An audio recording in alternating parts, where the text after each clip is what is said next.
How does a quiet father become the center of a family war? And why did I smile as my daughter-in-law trashed my wedding photo in front of nearly 30 relatives, with my own son just watching? A week later, after I left them to stew in their own shame, their frantic calls told me my patience was over. This is how I turned humiliation into public reckoning, so everyone would remember who really built this family. The invitation to Bradley's New Year's Eve dinner came as an afterthought, delivered through a text message while I was organizing my late wife Margaret's recipe collection. Dad, dinner at 6. Bring something if you want. No warmth, no excitement about seeing family, just obligation dressed up as inclusion. I spent the afternoon preparing Margaret's famous apple cobbler, the same dessert that had been the centerpiece of our family gatherings for 23 years before cancer took her. The kitchen still smelled like cinnamon and brown sugar when Lauren arrived with Bradley to borrow serving dishes for their party. "Franklin, we need the good china," Lauren announced, walking past me without so much as a hello. She began opening cabinets with the familiarity of someone who believed everything in my house was hers by right. "And those crystal glasses Margaret always used. We're trying to make a good impression." Bradley followed behind her, avoiding my eyes. At 40, my son had developed the nervous habit of clearing his throat when uncomfortable, which he did now as Lauren pulled out my wife's wedding china, the set Margaret had saved for special occasions and family celebrations. "Maybe just take a few pieces," I suggested gently. "That set has sentimental—" "Dad, it's just dishes," Bradley interrupted, his voice carrying that edge of impatience I'd grown accustomed to over the past 3 years. "Lauren knows what she's doing. She's planned events for the mayor's office." Lauren shot me a look that could have frozen water. "Speaking of planning, Franklin, we should really talk about decluttering this place. Some of these old pictures and knickknacks are just collecting dust. Maybe it's time to let go of the past and embrace a more modern aesthetic." Her gaze lingered on the wall where my wedding photo hung, a simple black and white portrait of Margaret and me on our wedding day, 42 years ago. Margaret wore her grandmother's pearls and a smile that could light up the darkest room. I was 25, wearing my father's suit, looking like I'd won the lottery. "That picture stays," I said quietly. Lauren's laugh was sharp. "Of course it does. Franklin, you can't live in a museum forever." After they left with 3 boxes of my wife's china and crystal, I sat in my living room, looking at that wedding photo. Margaret's voice seemed to whisper from the frame, "Stand up for yourself, Frank. I didn't marry a doormat." The family group chat had been buzzing all week about Lauren's spectacular New Year's Eve dinner. 28 relatives were expected: aunts, uncles, cousins, in-laws, and family friends. Lauren had been posting photos of her preparations, each one more elaborate than the last: imported champagne, catered appetizers, professional floral arrangements. My sister Judy had texted me privately, "This is quite the production. Remember when we used to celebrate with potato salad and fireworks in your backyard?" I remembered. Those were the days when family gatherings meant laughter, stories, and genuine affection. Before Lauren decided that our traditions were quaint and needed elevating. At 6 o'clock sharp, I arrived at Bradley and Lauren's sprawling suburban home with my apple cobbler. The house was ablaze with lights, luxury cars lined the driveway, and I could hear the buzz of conversation and clinking glasses from inside. Lauren answered the door wearing a designer dress that probably cost more than my monthly pension. "Franklin, you made it." Her smile was camera-ready but didn't reach her eyes. "Just put that dessert in the kitchen with the others. We have quite the spread tonight." The kitchen island was covered with professionally catered dishes. Nothing homemade, nothing personal. My apple cobbler looked humble and out of place among the gourmet offerings. Several relatives were already gathered in the living room, drinking champagne from Margaret's crystal glasses and eating off her wedding china. "Frank," my cousin Paul waved me over. "Lauren's really outdone herself tonight. This is like something you'd see in a magazine." I nodded and smiled, accepting a glass of champagne that tasted expensive and cold. The room was filled with relatives I'd known for decades, people I'd helped through difficult times, people who'd celebrated milestones at my kitchen table, people who'd mourned Margaret's passing with genuine tears. Now they seemed impressed by the spectacle, chattering about the food, the decorations, the sophisticated atmosphere Lauren had created. My nephew Trevor was taking selfies with the elaborate centerpiece. My sister-in-law Denise was gushing about the imported appetizers. "Franklin, come join us," called out my Aunt Vivian. "We were just talking about how wonderful it is to see the family embracing new traditions." New traditions. As if 40 years of family history was something to be discarded like last season's fashion. Dinner was served on Margaret's china, but the conversation felt foreign. Lauren dominated the discussion, talking about her charity work, her social connections, her plans for elevating the family's community presence. Bradley nodded along, occasionally adding details about their latest vacation or home renovation project. I sat quietly, listening to relatives praise Lauren's vision and leadership. When someone mentioned Margaret's cooking, Lauren smoothly redirected the conversation to her catering choices and how important it was to move beyond amateur family recipes. The slight was subtle, but cutting. Margaret's recipes weren't amateur at all. They were affection turned into food, traditions handed down through generations, comfort meals that had carried our family through births, farewells, celebrations, and hard times. After dinner, as relatives mingled in the living room, I offered to help clean up. "Just relax, Dad," Bradley said, barely looking at me. "You'll slow us down. Lauren has a system." So I sat in my late wife's favorite armchair, the one Lauren had borrowed 6 months ago and never returned, watching my family celebrate in a house filled with my possessions but devoid of my presence. That's when Lauren made her move. She stood up in the center of the room, champagne glass in hand, commanding attention with the confidence of someone accustomed to being the center of focus. "Everyone, I want to make a toast," she announced, her voice carrying over the conversation. And 28 relatives turned toward her, glasses raised, smiles expectant. "This year has been about growth and change for our family," Lauren began, her eyes scanning the room before landing on me. "About moving forward and embracing new possibilities." I felt a chill that had nothing to do with the winter air outside. Some people cling to the past, living off old achievements and expecting others to carry them forward, she continued, her voice growing sharper. "But this family is about progress, about contributing, about earning your place at the table." The room grew quiet. Several relatives shifted uncomfortably, sensing the undercurrent of hostility in Lauren's words. Then she walked to the wall where my wedding photo hung, the same photo she'd criticized earlier, the same image of Margaret and me on the happiest day of our lives. "We can't move forward if we keep carrying unnecessary burdens," Lauren said, reaching for the frame. "Lauren," Judy said sharply, "what are you doing?" But Lauren was already lifting the photo off the wall, holding it up for everyone to see. "This is what I'm talking about. Living in the past, taking up space, contributing nothing but memories and expectations." She walked to the kitchen trash can, my wedding photo in her hands. "You leech!" she shouted, looking directly at me as she held the frame over the garbage. "You've drained this family dry, living off Bradley's success, taking up space in our home, expecting us to cater to your nostalgia and your needs. Well, no more." With that, she dropped the frame into the trash can. The glass shattered with a sound that seemed to echo through the suddenly silent room. 28 relatives stared in shock. Some gasped. Others looked away in embarrassment. A few pulled out their phones, instinctively recording the moment. I looked at Bradley, waiting for him to defend me, to protect his father, to honor his mother's memory. But my son just stood there, frozen, his face pale, but his mouth firmly shut. The silence stretched for what felt like hours, but was probably only seconds. Then I did something that surprised everyone, including myself. I smiled. It wasn't a bitter smile or a sarcastic smirk. It was the calm, peaceful smile of a man who had just received perfect clarity about his situation and his next steps. I stood up slowly, straightening my jacket and placing my champagne glass on the coffee table with deliberate care. I walked to the trash can, reached in, and retrieved the broken frame, carefully shaking off the glass shards and tucking the photo into my jacket pocket. "Thank you, Lauren," I said quietly, my voice carrying clearly in the silent room. That was very illuminating. I looked around the room at 28 relatives who had just witnessed my public humiliation. Some looked ashamed. Others seemed curious about what would happen next. A few appeared relieved that they weren't the target of Lauren's venom. "Enjoy your new traditions," I said, walking toward the door. "And Bradley, thank you for showing me exactly where I stand in your priorities." I left without another word, closing the door gently behind me. As I walked to my car, my phone vibrated with a text from Judy. "Are you okay? That was brutal." I typed back, "I'm fine. Better than fine, actually." And for the first time in 3 years, I meant it. The week following the New Year's Eve disaster, I sat in my home office surrounded by 20 years of financial records, family photos, and legal documents. Margaret's presence felt stronger here, among the filing cabinets and memory boxes where I'd preserved our life together. The broken wedding photo lay on my desk, the glass carefully removed, the image intact but scarred. Looking at it brought back memories of everything I'd sacrificed to build the life Lauren had just dismissed as worthless. 42 years ago, Margaret and I had started with nothing but love and determination.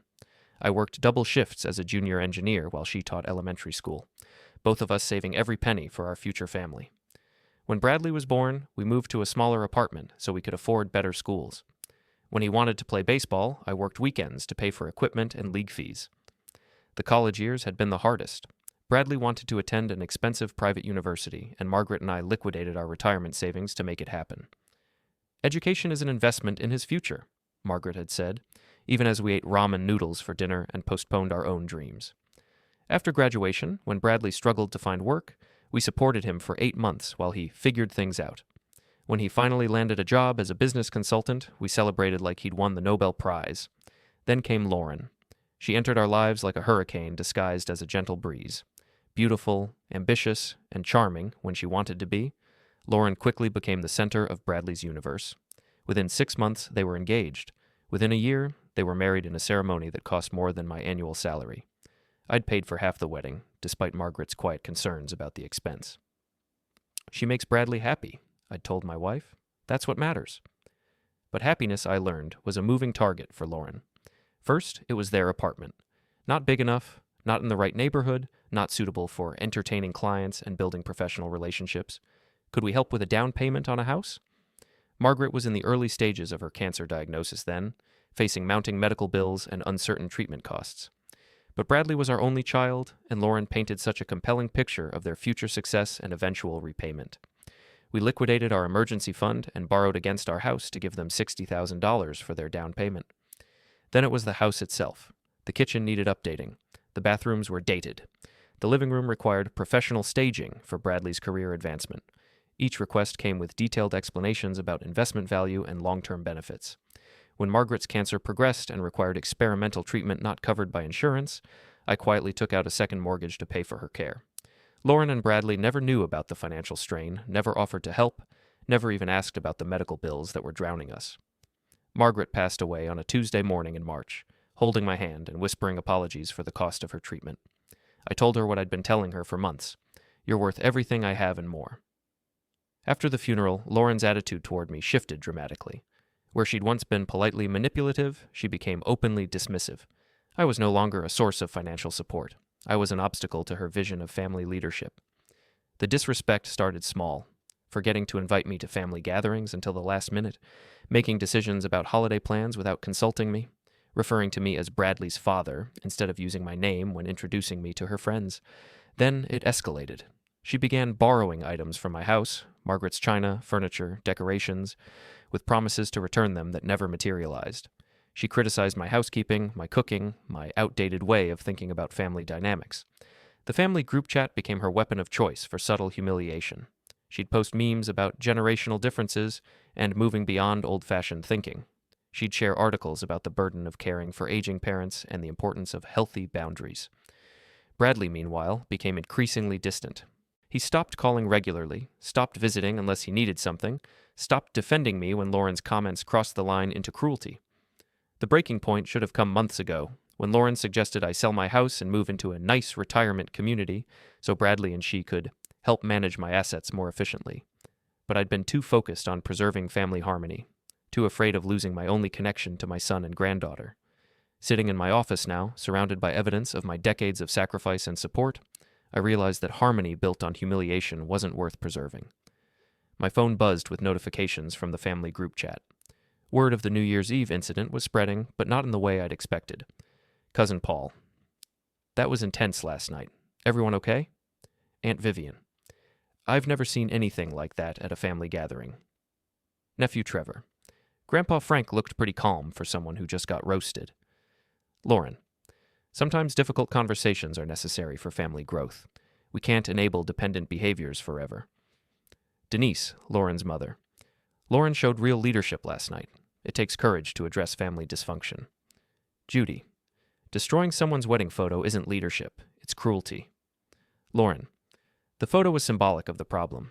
Some people refuse to accept that life moves forward. Bradley. Let's all just take a breath and focus on positive changes for the new year. I scrolled through dozens of messages, watching my family choose sides in real time. Some defended Lauren's honesty and vision for change. Others expressed discomfort with her methods but stopped short of directly criticizing her. A few, like Judy, openly condemned what had happened. But what struck me most was what wasn't being said. No one mentioned my 40 years of financial support for the family.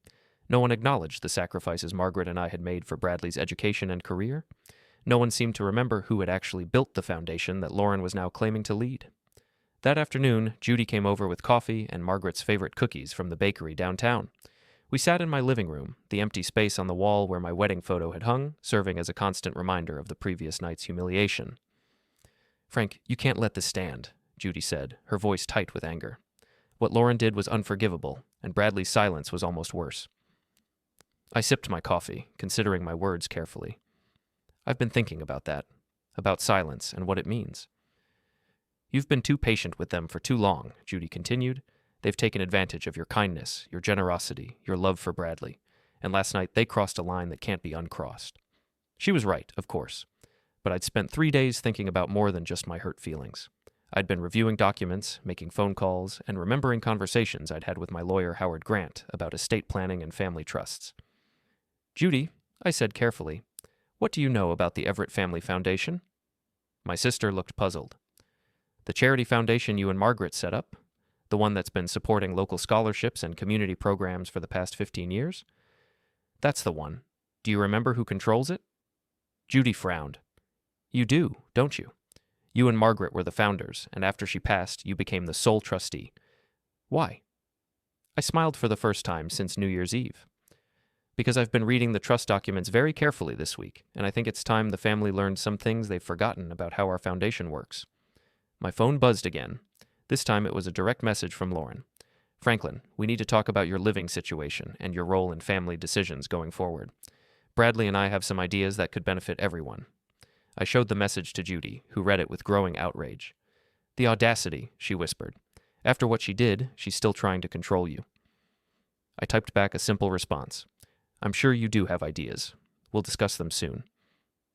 But what Lauren didn't know was that I'd already scheduled a meeting with Howard Grant for the following morning. And what she really didn't know was that the Everett Family Foundation she was so eager to modernize came with some very specific legal protections that Margaret and I had insisted on when we created it. Protections designed to prevent exactly the kind of hostile takeover Lauren seemed to be planning. That evening, I sat at my computer and began printing documents. Bank statements showing decades of financial support for Bradley and Lauren. Trust agreements outlining the foundation's governance structure. Email threads where Lauren had made increasingly bold statements about updating family leadership. Screenshots from the family group chat where she'd systematically undermined my reputation and dismissed my contributions. And most importantly, the legal clause Margaret and I had included in the foundation's charter, a clause that allowed for the immediate removal of any family member who acted in bad faith or with deliberate disrespect toward the foundation's founders or their legacy. A clause that had seemed like unnecessary paranoia when we'd written it 15 years ago. A clause that now looked like prophecy. The Riverside HOA clubhouse buzzed with the kind of polite conversation that masked deeper currents of gossip and social positioning. Lauren had organized a New Year vision board party for the neighborhood wives, complete with champagne, artisanal cheese plates, and professionally printed goal-setting worksheets. I'd only come to drop off a casserole dish that Judy had borrowed for the event. But as I approached the clubhouse entrance, I could hear Lauren's voice carrying clearly through the open windows. "The thing about family dynamics," she was saying, "is that sometimes you have to make hard choices about moving forward. You can't let sentimental attachments to the past hold back progress." I paused outside the door, recognizing the tone she'd used the night she destroyed my wedding photo. "It's so challenging when older family members refuse to embrace change," added a voice I recognized as Denise, Lauren's mother. "They get stuck in their ways and expect everyone else to cater to their nostalgia." "Exactly," Lauren replied. "Bradley and I have been working on streamlining the family, letting go of outdated thinking, unnecessary obligations, and dynamics that drain more than they give." Through the window, I could see her gesturing dramatically with her wine glass, holding the attention of a dozen neighborhood women who followed her every word. "The key is setting firm boundaries," Lauren continued. "Some people think family means unlimited backing for their lifestyle choices, but that isn't realistic. At some point, you have to step back and focus on the relatives who are actually building toward the future." Mrs. Patterson from down the street nodded sympathetically. "It must be so hard dealing with parents who refuse to accept changing circumstances." Lauren's laugh was sharp and knowing. "Oh, it's not just about age. It's about entitlement. Some people believe that being related automatically earns them special treatment and ongoing financial help. Bradley and I believe in responsibility. If you're not contributing to the family's direction, maybe it's time to make room and let the next generation take the lead." I felt my jaw tighten as I realized she was essentially giving a public seminar on why my humiliation had been justified and necessary. "Lauren, you're so brave to address these issues head on," gushed another neighbor. "Most people just enable the dysfunction indefinitely." Thank you, Patricia. It's not easy, but someone has to be the adult in the room.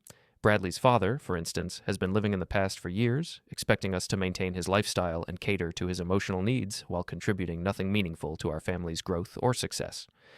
The casual cruelty of reducing 40 years of sacrifice to contributing nothing meaningful hit me like a physical blow.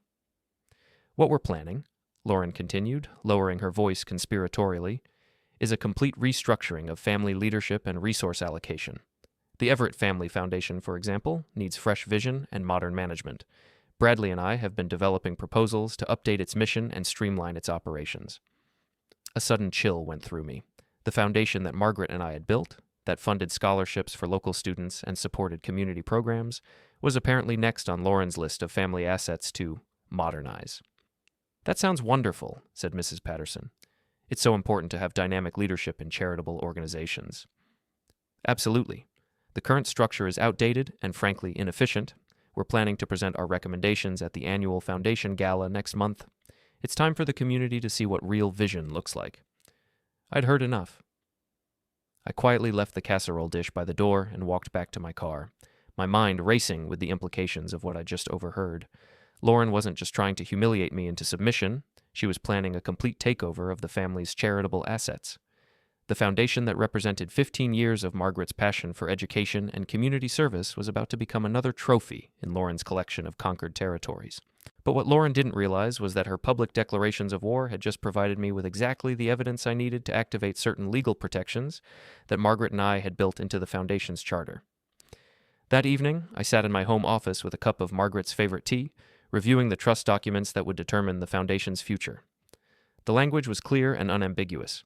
Any attempt to remove or replace the founding trustees through bad faith actions, public disrespect, or deliberate undermining of the foundation's mission would result in immediate forfeiture of all leadership roles and benefits.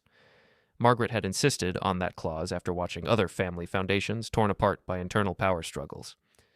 "Promise me, Frank," she'd said as we signed the papers. "Promise me that if anyone ever tries to destroy what we're building, you'll fight back. Not for us, but for all the kids who need scholarships, all the families who need help." I'd promised. And now it was time to keep that promise. My phone buzzed with a text from Bradley. "Dad, Lauren and I want to meet with you this weekend to discuss some family planning ideas. We think you'll be excited about our vision for the foundation." I stared at the message for a long moment, then typed back, "I'd be very interested to hear your ideas. Let's plan something special." The next morning, I drove to the downtown branch of First National Bank, where I'd maintained accounts for over 30 years. Margaret and I had chosen this bank specifically because of their expertise in trust management and estate planning. "Mr. Everett," greeted Janet Morrison, the trust officer who'd helped us establish the foundation, "how can I help you today?" "I need to review the governance protocols for the Everett Family Foundation," I said, placing the trust documents on her desk, specifically the sections dealing with trustee removal and succession planning. Janet's expression grew serious as she reviewed the papers. "Is there a concern about the foundation's management?" "There's been some discussion about changing leadership," I said carefully. "I want to make sure I understand all the legal requirements and protections." For the next hour, Janet walked me through the intricate legal framework that Margaret and I had constructed. The foundation's assets were protected by multiple layers of oversight and approval requirements. Any changes to leadership required unanimous consent from the board of directors, which currently consisted of myself, Howard Grant, and Judy. More importantly, the bad faith clause we'd included was ironclad. Any family member who publicly undermined the foundation or its founders could be permanently barred from participation, with their potential inheritance redirected to other beneficiaries. Mrs. Everett was very thorough in her planning, Janet noted. She seemed particularly concerned about protecting the foundation from internal conflicts. "She was a wise woman," I replied. "She understood that family money can bring out the worst in people if you're not careful." As I left the bank, my phone buzzed with notifications from the family group chat. Lauren had posted photos from her vision board party, along with inspirational quotes about embracing change and letting go of what no longer serves you. The comments were revealing. Several relatives praised Lauren's leadership and forward-thinking approach. Others remained diplomatically silent.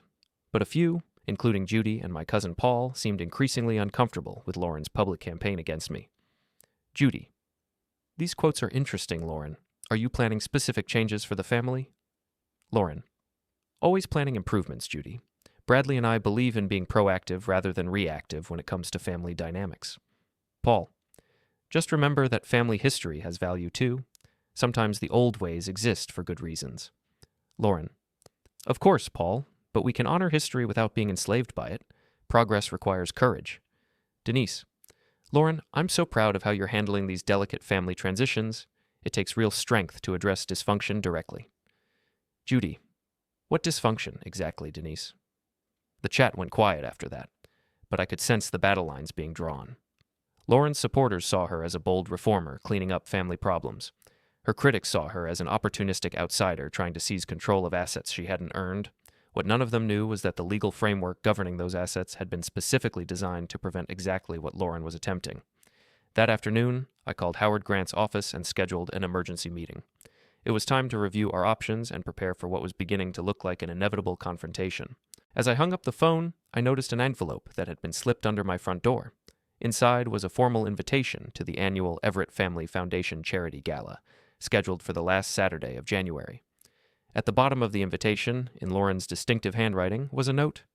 Looking forward to sharing exciting news about the Foundation's future. Time for fresh leadership. I smiled as I placed the invitation on my desk next to the trust documents and bank statements I'd been collecting. Lauren was so confident in her plan that she was essentially announcing her hostile takeover in writing. What she didn't realize was that she just provided me with the perfect venue for my response. The annual gala would be attended by over 100 people, family members, community leaders, local business owners, and representatives from organizations that had benefited from the Foundation's grants over the years. It would be the ideal setting for a public accounting of who had built the Foundation, who had supported it, and who was trying to destroy it. I opened my laptop and began drafting a speech that would change everything. Howard Grant's law office occupied the third floor of a historic downtown building, its mahogany-paneled walls lined with legal volumes and family photos spanning 4 decades of practice. Howard and I had known each other since college, and he'd handled all of Margaret's and my legal affairs for over 20 years.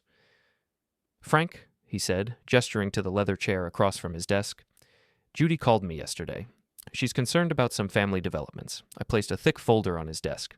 Bank statements, trust documents, printed screenshots from the family group chat, and the invitation to the Foundation Gala with Lauren's handwritten note about fresh leadership. I need you to review these materials, I said calmly, and I need to understand exactly what legal options are available to protect the Foundation Margaret and I created. Howard spent the next hour examining the documents, occasionally making notes or asking clarifying questions. His expression grew increasingly grave as he read through the evidence of Lauren's campaign against me. This is systematic, he said finally. She's been building a public case for your removal from family leadership while positioning herself as the reasonable alternative. That's my assessment as well. The question is whether her actions constitute the kind of bad faith behavior that would trigger the protection clauses in the trust. Howard referred to the Foundation's charter, flipping through pages of carefully crafted legal language that Margaret and I had insisted on 15 years ago. Section 12, subsection C is very clear, he said. Any family member who engages in public disparagement, deliberate undermining, or hostile actions toward the Foundation's founders or their designated successors can be immediately removed from all roles and benefits. He looked up at me seriously. Frank, based on what I'm seeing here, you have grounds to not only remove Lauren from any Foundation involvement, but also to restructure the entire succession plan. The trust gives you broad discretionary powers to redirect assets and leadership roles. What about Bradley? I asked. He hasn't actively participated in Lauren's campaign, but he's enabled it through his silence. Howard considered this carefully. Enabling behavior could be interpreted as complicity, especially given his failure to defend you during the wedding photo incident, but you'd have stronger legal ground focusing on Lauren's direct actions. We spent another hour reviewing options and timelines. The Foundation's annual gala was 3 weeks away, which gave us enough time to prepare a comprehensive response, but not enough time for Lauren to implement whatever changes she was planning. I want to be clear about something, Howard, I said as our meeting concluded. This isn't about revenge. It's about protecting what Margaret and I built and ensuring it serves its intended purpose rather than becoming a trophy for someone who had nothing to do with creating it. I understand, Frank, and I think Margaret would be proud of you for standing up for her legacy. Driving home, I felt a sense of clarity I hadn't known since Margaret's passing. For 3 years, I'd been trying to preserve family harmony by absorbing Lauren's increasingly aggressive behavior. But harmony based on one person's humiliation wasn't worth preserving. That evening, I sat in my home office and began the methodical work of organizing evidence. I created folders for different categories of documentation: financial support provided to Bradley and Lauren, examples of Lauren's public disrespect, records of my contributions to the foundation, and legal documents establishing my authority over family assets. The financial records alone told a compelling story. Over the past 15 years, I'd provided Bradley and Lauren with $60,000 for their house down payment, $23,000 for home renovations and improvements, $15,000 for Bradley's professional development courses, $8,000 for their European vacation 2 years ago, $12,000 for Tessa's private school tuition and extracurricular activities, countless smaller amounts for emergencies, celebrations, and temporary loans that were never repaid. Total, $118,000 in direct financial support, not counting the value of furniture, china, and other items Lauren had borrowed from my house. Meanwhile, the foundation had distributed over $300,000 in scholarships and community grants during the same period, money that came from the investment accounts Margaret and I had funded with our life savings. But the most damaging evidence was Lauren's own words, captured in group chat messages, social media posts, and overheard conversations. She'd created a detailed public record of her contempt for me and her intentions to seize control of family assets. Around 10 o'clock, my granddaughter Tessa called. At 14, she was navigating the complicated social dynamics of high school while also trying to understand the growing tension in our family. "Grandpa Frank," she said quietly, "Mom and Dad have been arguing a lot since New Year's Eve. Mom keeps saying you're being difficult about family planning, but Dad seems upset about something else." I chose my words carefully. "What do you think about all this, sweetheart?" "I think Mom was really mean to you that night, and I don't understand why Dad didn't stick up for you. If someone threw away a picture of my mom, I'd be furious." The wisdom of teenagers often cuts straight to the heart of adult complications. Tessa had identified the core issue, not just Lauren's cruelty, but Bradley's moral failure in witnessing it without response. "Grandpa, are you going to be okay? Some of the things Mom says about you don't seem fair." "I'm going to be fine, Tessa. And I want you to remember something important. Always treat people with dignity, even when you disagree with them. Your grandmother taught me that, and I'm teaching it to you." After we hung up, I made a decision that would have far-reaching consequences for our family's future. I opened my laptop and began updating my will, adding specific provisions that would ensure Tessa's education and future were protected regardless of what happened between her parents and me. The next morning brought a flurry of family group chat activity. Lauren had posted a link to an article about modernizing family foundations for maximum impact, along with the comment, "Exciting ideas for our upcoming gala presentation." Bradley: "Lauren's been working really hard on this proposal. I think everyone will be impressed with her research." Denise: "So proud of Lauren's leadership in revitalizing family traditions." Cousin Paul: "What kind of changes are you thinking about, Lauren?" Lauren: "Comprehensive updates to governance structure, mission focus, and leadership succession. It's time to embrace 21st century philanthropy." Judy: "The foundation has been very successful under its current structure. What specific problems are you trying to solve?" Lauren: "Judy, success isn't just about maintaining the status quo. Growth requires vision and adaptability." Aunt Vivian: "Will Frank be involved in these changes?" Lauren: "Everyone will have the opportunity to contribute to discussions about the foundation's future." The careful non-answer spoke volumes. Lauren was planning to present her takeover as a collaborative family decision while systematically excluding me from any meaningful role. But what she didn't know was that the foundation's legal structure made her entire plan impossible without my consent I had no intention of providing. That afternoon, I drove to the community center where the gala would be held in 2 weeks. The event coordinator, Mrs. Calrin, had worked with our foundation for 5 years and knew me well. "Mr. Everett, how exciting that you're planning a special presentation this year. Lauren mentioned that there would be some significant announcements." "There will indeed be significant announcements," I confirmed. "I'd like to reserve time for a comprehensive review of the Foundation's history and future direction." "Of course. How much time would you like?" 30 minutes should be sufficient." Mrs. Calrin made notes in her planning book. "Will you need audio-visual equipment, a microphone?" "Yes, and I'll be bringing some materials that I'd like to share with the audience. Historical documents, financial records, that sort of thing." "Wonderful. It's so important for people to understand the Foundation's impact over the years." As I left the community center, I felt the same calm determination that had carried me through Margaret's illness and passing. I was done being at the mercy of other people's ambitions and malice. Lauren wanted to use the gala as a platform to announce her takeover of the foundation. Instead, it would become the venue for a very different kind of announcement, one that would expose her true character to the entire community and permanently alter our family's power structure. The next 2 weeks would be spent in careful preparation, gathering evidence, and coordinating with Howard to ensure that every legal detail was perfectly executed. Margaret had always said that the best revenge was living well and standing up for what's right. I was about to do both, in front of an audience that included everyone who mattered in our community. Lauren had no idea what was coming. The community center hummed with pre-event energy as Lauren supervised the setup for the Everett Family Foundation's annual charity gala. I arrived early, ostensibly to help with arrangements, but really to observe Lauren's final preparations for what she believed would be her coronation as the family's new leader. "Franklin," she called out, not bothering to look up from the seating chart she was revising, "you can just sit anywhere. We've arranged the head table for the foundation's active leadership."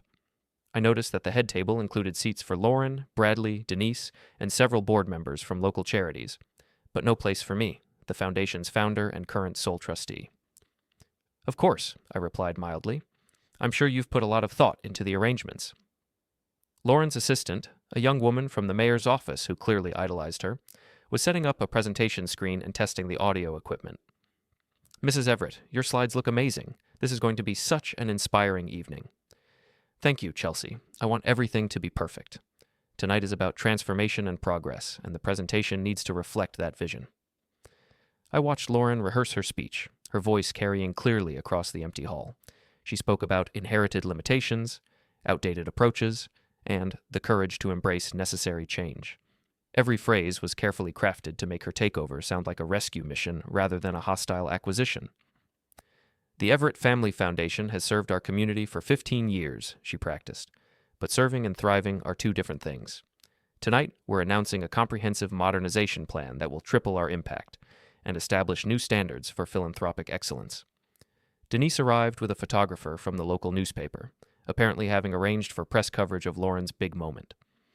"This is so exciting," she gushed to anyone who would listen. "Lauren has been working on this proposal for months. It's going to revolutionize how our family approaches charitable giving." I slipped away before Lauren could assign me some menial task designed to emphasize my irrelevance. The afternoon was better spent at home, making final preparations for my own presentation. In my office, I reviewed the materials I'd organized over the past 2 weeks, a comprehensive timeline of the foundation's history, detailed financial records showing my family's contributions, documentation of Lauren's public campaign against me, and the legal opinions Howard had prepared regarding the trust's governance structure. Everything was organized in a leather portfolio that had belonged to Margaret. She'd used it for her teaching materials, and it seemed fitting that it would now protect the legacy we'd built together. My phone buzzed with the usual pre-event chatter from the family group chat. Lauren: "Can't wait for everyone to see what we've been working on. Tonight changes everything." Bradley: "Lauren's presentation is going to blow everyone away. She's really outdone herself." Denise: "So proud of my daughter for taking charge of family leadership." Cousin Paul: "Looking forward to hearing about these changes. Hope there's still a role for family history and tradition." Lauren: "Paul, tradition is important, but not when it becomes a barrier to progress. Tonight is about honoring the past while embracing the future." Judy: "Frank, are you planning to speak tonight? I'd love to hear your perspective on the foundation's direction." I typed back carefully, "I'll definitely have something to say about the foundation's future." What I didn't mention was that Howard would be attending as my guest, along with Janet Morrison from the bank's trust department. Their presence would add legal weight to what I was planning to reveal. That evening, I dressed in my best suit, the same one I'd worn to Margaret's funeral, but also to every important family celebration for the past 5 years. I placed the leather portfolio in my car along with a small wooden box that contained the repaired wedding photo and a few other items that would be important for my presentation. The community center was transformed when I arrived. Lauren had spared no expense on decorations, catering, and entertainment. Over 100 people mingled in the reception area: family members, local business leaders, politicians, and representatives from organizations that had benefited from foundation grants over the years. "Frank," Judy appeared at my side, looking elegant but concerned. "How are you holding up? Lauren's been holding court all evening, talking about her exciting announcements." "I'm doing well," I said honestly. "Better than I've felt in months, actually." Howard approached with Janet Morrison, both of them carrying briefcases that suggested serious business rather than social celebration. "Everything ready?" Howard asked quietly. I patted the leather portfolio under my arm. Everything's ready. The evening's program began with cocktails and networking, followed by dinner and the traditional review of the Foundation's annual activities. Lauren had positioned herself as the evening's host, introducing speakers and guiding the program with the confidence of someone who believed she was already in charge. Ladies and gentlemen, she announced as dessert was served, tonight marks a special moment in our Foundation's history. We're not just celebrating 15 years of community service, we're launching a bold new vision for the next 15 years. Applause filled the room as Lauren's presentation screen lit up with professionally designed slides. Her proposal was impressive in its scope and ambition: expanded grant programs, corporate partnerships, professional staff, and a governing board that would include community leaders alongside family members. What she didn't mention was that implementing her plan would require removing me as trustee and fundamentally altering the Foundation's legal structure. Change isn't always comfortable, Lauren continued, her gaze briefly meeting mine across the room. But growth requires the courage to move beyond what's familiar and embrace what's possible. More applause. Several people nodded approvingly. Lauren's vision was compelling, her presentation polished, her confidence absolute. Before we discuss implementation details, she said, building toward her climax, I'd like to acknowledge the Foundation's history and thank Franklin Everett for his years of stewardship. Frank, would you like to say a few words about passing the torch to the next generation? The room turned toward me expectantly. This was Lauren's masterstroke, putting me in the position of either graciously stepping aside or looking petty and resistant to progress. I stood slowly, the leather portfolio in my hands, and walked to the podium. The room was completely quiet, everyone sensing that this was a pivotal moment. Thank you, Lauren, I said, my voice carrying clearly through the microphone. You're absolutely right that tonight marks a special moment in our Foundation's history. And yes, I do have quite a few words to say about the Foundation's past, present, and future. I opened Margaret's portfolio and removed the first set of documents. But before we discuss any changes to leadership or direction, I think it's important that everyone understands exactly how this foundation was created, who has supported it over the years, and what legal protections exist to preserve its mission. Lauren's confident smile flickered slightly as she realized I wasn't delivering the gracious retirement speech she'd expected. In fact, I continued, placing the repaired wedding photo on the podium where everyone could see it, I think it's time for some very overdue honesty about family dynamics, respect, and the difference between earned authority and attempted theft. The room's energy shifted palpably. People leaned forward, sensing drama. Lauren's face went pale as she began to understand that her carefully orchestrated evening was about to become something very different. I looked out at the audience, family members who had witnessed my humiliation, community leaders who respected the Foundation's work, and local press who had come expecting a routine charity event. Margaret and I founded this organization 15 years ago with a simple mission, I began, my voice steady and clear. Tonight, you're going to learn exactly what it takes to build something meaningful, what it costs to protect it, and what happens when someone tries to destroy it.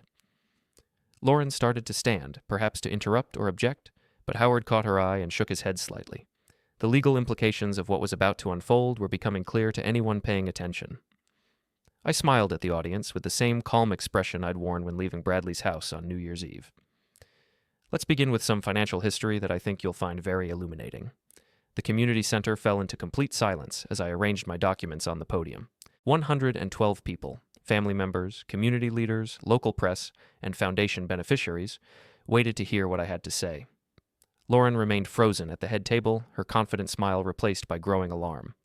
Ladies and gentlemen, I began, my voice calm and clear, before we discuss any changes to the Everett Family Foundation, I believe you deserve to understand its true history and current circumstances. I lifted the first document from Margaret's portfolio, a bank statement from 15 years ago showing the initial $50,000 deposit that had launched the foundation. In 2009, my late wife Margaret and I liquidated our vacation savings, postponed our retirement plans, and invested our life's work into creating this foundation. Our goal was simple: provide educational scholarships for local students and support community programs that strengthen families.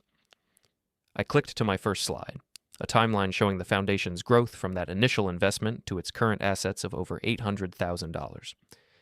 Every dollar in this foundation came from Margaret's teaching salary and my engineering income. We lived modestly, drove old cars, and delayed our own dreams so that other families could achieve theirs. Murmurs rippled through the audience as people began to understand they were witnessing something more significant than a routine leadership transition. Over the past 15 years, this foundation has awarded $347,000 in scholarships to 89 local students. We've supported the food bank, the literacy program, the youth sports leagues, and the senior center. Every grant was personally reviewed by Margaret and me. Every recipient was chosen based on need and merit, and every dollar was spent with the careful attention of people who understood its value. I paused, letting the magnitude of those numbers settle over the audience. Now, Lauren has proposed some exciting changes to our operations. She's talked about modernization, expanded impact, and new leadership. These are compelling ideas, and I want to address them directly. Lauren shifted nervously in her seat, clearly unsure where this was heading. But first, I think you should know something about the person proposing these changes and her relationship with our family. I clicked to my next slide, a detailed financial summary showing every dollar Margaret and I had given to Bradley and Lauren over the past 15 years. This is a record of the financial support my wife and I provided to my son Bradley and his wife Lauren. House down payment, $60,000. Home improvements, $23,000. Professional development, $15,000. Family vacations, $8,000. Private school tuition for their daughter, $12,000. Various loans and emergency assistance, $18,000. The room was completely silent now. Everyone focused on the numbers displayed on the screen. Total family support, $136,000. Amount repaid, $0. I let that figure linger for a moment before continuing. I'm not sharing this to humiliate my son or daughter-in-law. Parents stand by their children, and Margaret and I did so willingly. I'm showing these numbers because I want you to understand the context for what came next. I clicked to a new slide displaying screenshots from our family group chat. Lauren's memes about generational burdens, her remarks about people who were holding others back, and her repeated suggestions about moving past outdated thinking. Over the past year, Lauren has conducted a systematic campaign to undermine my reputation within our family. She's publicly criticized my contributions, dismissed my role in family decisions, and worked to position herself as the solution to problems I allegedly created. Several family members in the audience looked uncomfortable as they recognized their own participation in those conversations. This campaign culminated on New Year's Eve, when Lauren hosted a dinner for 28 family members at my son's house, a house purchased with money Margaret and I provided. I placed the repaired wedding photo on the podium, its cracked glass visible even from the back of the room. In front of our entire family, Lauren stood up, tore this photo of Margaret and me from the wall, threw it in the trash, and called me a leech who had drained the family dry. Gasps echoed through the audience. Several people turned to stare at Lauren, who had gone completely pale. My son Bradley watched this happen and said nothing, not one word in defense of his father or his mother's memory. I clicked to the next slide, a video compilation that my cousin Paul had recorded on his phone, showing Lauren's outburst and Bradley's silent response. I want you to see this for yourselves, because I think it reveals something important about character and respect. The video played on the large screen, Lauren's voice echoing through the community center. "You leech! You've drained this family dry." The footage showed my calm response, my retrieval of the broken photo, and my quiet exit. When the video ended, the silence was deafening. Several people were shaking their heads in disbelief. Others looked directly at Lauren with expressions of shock and disgust. Now, I continued, Lauren wants to modernize the foundation that Margaret and I built with our life savings. She wants to expand our mission, update our governance, and establish new leadership. I clicked to my final slide, the legal document that would change everything. What Lauren doesn't understand is that Margaret and I anticipated this possibility. When we created the foundation, we included specific protections against hostile takeovers by family members who might confuse our generosity with weakness. Howard stood up in the audience, his presence adding legal weight to what was about to unfold. Section 12 of the Everett Family Foundation Trust Agreement states that any family member who engages in public disparagement, deliberate undermining, or hostile actions toward the foundation's founders can be immediately and permanently removed from all roles, benefits, and succession rights. Lauren finally found her voice. "Franklin, you can't—" "I can, and I am," I interrupted, my voice still calm but now carrying unmistakable authority. "Lauren Everett, you are hereby removed from any current or future role in the Everett Family Foundation. Your name is struck from all succession documents, and you are permanently barred from any involvement in foundation activities." The room erupted in murmurs and whispers. Lauren stood up, her face flushed with anger and humiliation. "Bradley," I continued, "your failure to defend your family's honor and your enabling of your wife's behavior demonstrates a fundamental lack of the character required for foundation leadership. You are suspended from all foundation roles pending a review of your commitment to our family's values."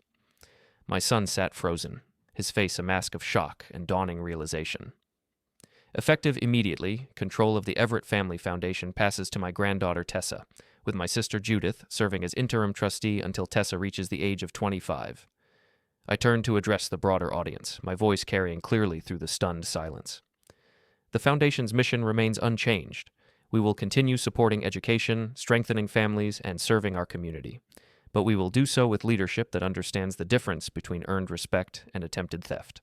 I clicked to a final slide showing the Foundation's future plans, expanded scholarship programs, new community partnerships, and a governance structure that prioritizes character over ambition. Margaret and I built this foundation on the principle that generosity should be met with gratitude, not exploitation, that respect should be earned through actions, not demanded through intimidation, and that family loyalty flows both ways. I looked directly at Lauren, who was now standing at the head table with tears of rage streaming down her face. "You wanted to modernize our foundation, Lauren.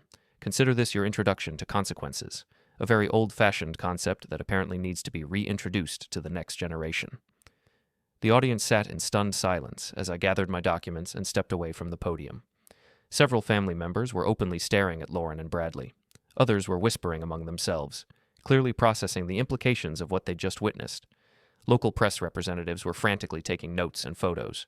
The story of Lauren's public humiliation and the Foundation's dramatic restructuring would be front-page news in the morning. As I walked toward the exit, Judy caught up with me, her face beaming with pride and vindication. "Frank," she whispered, "Margaret would be so proud." Behind us, I could hear Lauren's voice rising in desperate protest, Bradley's stammered attempts at explanation, and the growing buzz of conversation as the community processed what they'd witnessed. I didn't look back. The reckoning was complete, the Foundation was protected, and the family had learned exactly who they'd been dealing with.